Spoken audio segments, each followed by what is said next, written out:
anyone's turned on the news lately, it'd be hard to miss that 8 children from 5 different counties in Washington state have been hospitalized at Seattle Children's with acute flaccid myelitis, AFM.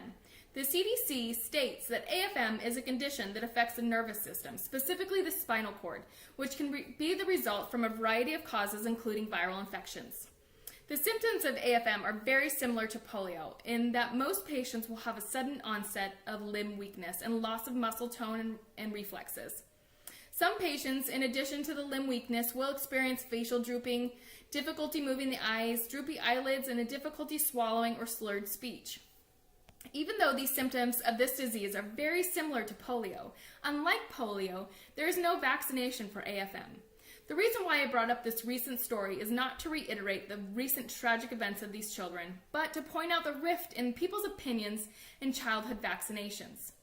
There are already comments on every news article, social media post, and news video segment that this recent AFM outbreak is somehow connected to childhood vaccinations that these kids have received. While at this time there's no proof to that theory, hopefully time will tell what really connects these children to this horrible condition. Childhood immunizations are somewhat of a hot topic, and I'm here today to stress to everyone about the importance of childhood vaccinations and why they're not only important to your children, but to the rest of the population as well. After completing my speech, my audience will be able to understand the importance of childhood immunizations. So what is a vaccination and how does it really work? Vaccines work by stimulating our immune system to produce antibodies without actually infecting us with the disease. They trigger the immune system to produce its own antibodies and through the body, and as though the body has been infected with the disease. It's called an active immunity. Parents need to know that there is a need to actually immunize their child. It will not only help protect their child, but help protect others that have not been immunized. This will help prevent harmful diseases from spreading through our daycares, our homes, and our schools. If 1 or 2 cases of disease are introduced into a community where most people are not vaccinated, an outbreak will occur.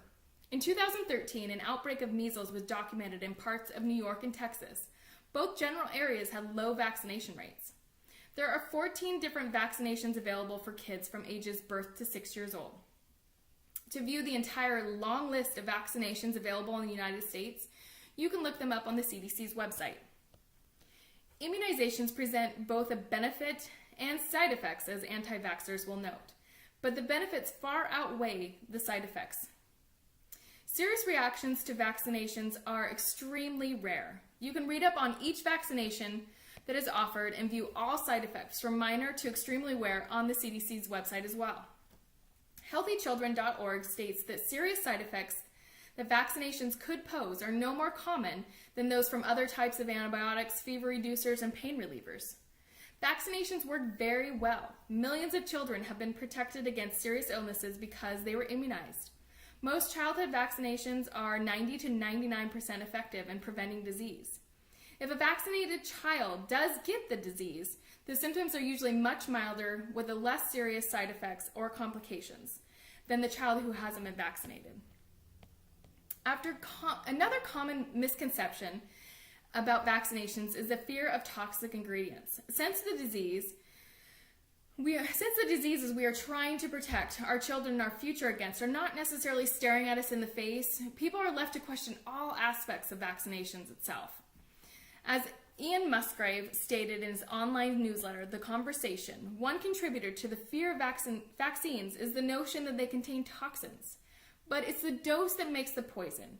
And it's distressing that people's fears are being stoked by the lack of basic understanding of chemistry and toxicology. Ingredients such as formaldehyde, antibiotics, and aluminum may be present in a vaccination, but the truth is, it's only a trace and it doesn't pose a risk to anyone. One interesting fact about formaldehyde is the amount present in vaccines never exceeds 0.1 milligrams per dose. They're typically much lower. To put this in perspective, every time you eat an apple, you're eating between 1 and 6 milligrams of formaldehyde. Yes, there is formaldehyde in fruit. Plants make it as a part of their normal metabolism. There's really no reason the ingredients should keep people from getting vaccinated. It would be sad if these diseases came back because people didn't understand the role of dose and its adverse effects of chemicals. In 1998, an article was written by Andrew Wakefield. that stated there was a confirmed link between the measles, mumps, and rubella, the MMR vaccination, and autism. Wakefield's hypothesis led to a decline in vaccination rates in the United States, the United Kingdom, and Ireland, and corresponding rise in measles and mumps, resulting in serious illnesses and death. All of these illnesses and deaths were preventable because in years later, in 2011, Wakefield's link to the MMR and autism was completely discredited. In fact, Wakefield's work has been labeled as an elaborate fraud. There is no proof that MMR will or even can cause autism in children. This is a picture that will most likely pop up every time someone enters in the smallpox into a search engine. Disturbing. Smallpox was responsible for an estimated 300 to 500 million deaths during the 20th century. After vaccination campaigns throughout the 19th and 20th centuries, the World Health Organization certified a global eradication of the smallpox in 1979.